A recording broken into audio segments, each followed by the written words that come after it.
Hello. Well, today's lesson is really interesting because it deals with one of the African American female writers, Maya Angelou. We are going to analyze Men, which was written in 1978, trying to find an answer to the question whether the poem is an anti-man poem or not. Well, last week we dealt with Oscar Wilde's The Ballad of Reading Gaol.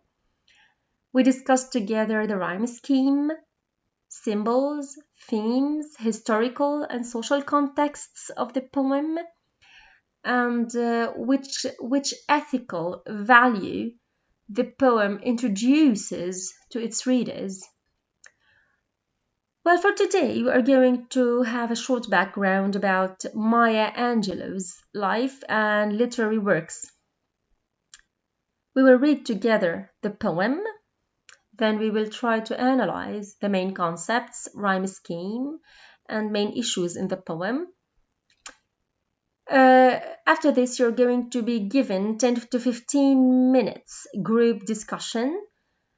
You're going to try to find answers to some of the ethical questions inspired by the poem itself. Then the very last part will be devoted to see if you have questions, if you have understood the moral and ethical value raised by the poem. Well, Maya Angelou is an African-American poet, singer, memoirist, and civil rights activist who wrote about gender roles and double imprisonment of African-American women.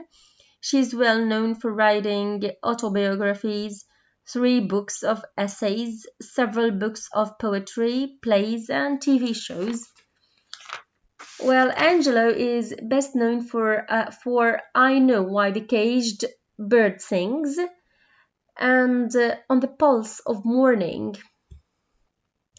Well, today we are going to analyze men from a feminist perspective. Now, let's read the poem together. When I was young, I used to watch behind the curtains as men walked up and down the street, wino men, old men, young men, sharp as mustard. See them, men are always going somewhere. They knew I was there, 15 years old, and starving for them.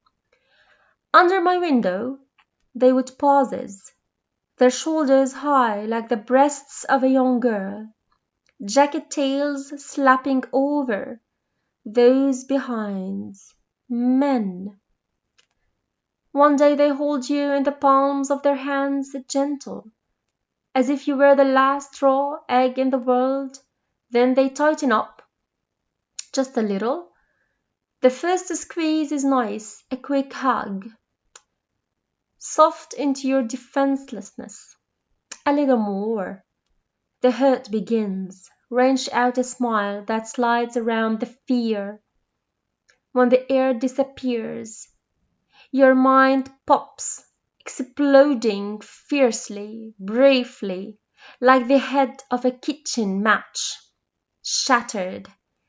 It is your juice that runs down their legs, staining their shoes. When the earth rights itself again and taste tries to return to the tongue, your body has slammed shut forever. No keys exist. Then the window draws full upon your mind. There, just beyond the sway of curtains, men walk, knowing something, going somewhere. Well, having read the poem, we can now begin our journey of decoding its stylistic, artistic, and thematic codes. The poem consists of 3 stanzas. each of which consists of 14 lines, and the last one is only one line. It has no rhyme scheme and belongs to free verse, which is unlike our last week poem, which has a regular rhyme scheme.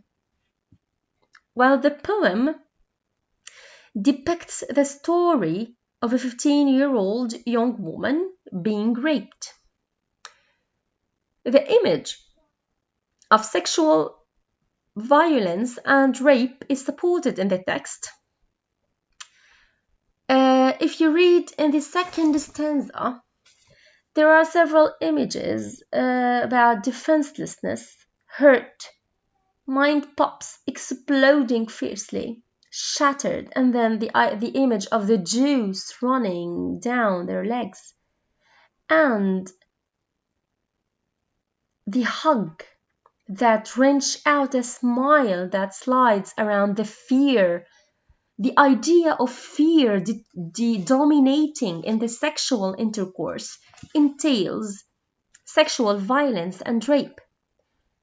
While in parallel with physical rape, one can see emotional, intellectual, and social rape of this young woman. If you look at the very first stanza, you can see a curious, passive woman trying to be active, trying to watch men and imitate men. She's really, really curious to have contact with these men, aspiring to be as strong as them. Where the reader sees in the image of the passive waiting a desire to have contact with men, a desire to enter the world. Having entered their manly world, a woman might gain a higher social status and position. Unfortunately, the reader sees the opposite image of freedom. It is the rape of female dreams of equality and liberation. Here we have double imprisonment for black women for being both women and black. Well, the fundamental concepts in the poem, we have the passivity and objectification of women. If you see at the image of the passive female waiting for the male to activate and to enlighten her, sexual identity, sexual prejudices and ideologies, gender roles and positions in the African American societies, which gives an idea about male-female relationships and social positions. Now, what kind of questions does the poem raise? Well, as individuals, after reading the poem, we can think about several critical and ethical questions related to it. For instance, are we born as humans or as different genders? What is meant by gender roles? What is meant by gender equality? In which way are our families, societies, and schools unequal today? For these questions might inspire us as individuals to search for solutions to this dilemma of sexual inequality, which marginalizes a whole gender from social, political life. Now, for your job as students, we have a group discussion. I've chosen several ethical questions inspired by Maya Angelou's Men, which can be projected to our nowadays life. For instance, is Men and Anti-Men poem or what? In which way would societies look like if we have not had sexual inequality? Can our societies establish gender equality? And how? Please, I'd like you to discuss from maybe between 10 to 15 minutes these questions and then we will try to find some answers together to these questions.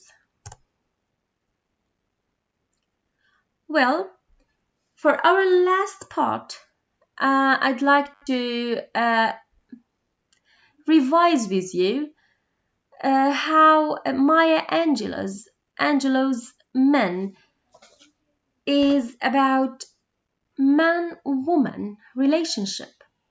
But what do we mean by man and what do we mean by woman? Is femininity and masculinity a social construct or a natural product? Now, how does it feel to be met? These questions are for you. I'd like you to think about, and maybe we can discuss them next week. How does it feel to be met as a man or a woman or something else? What seems to be socially right or wrong to you?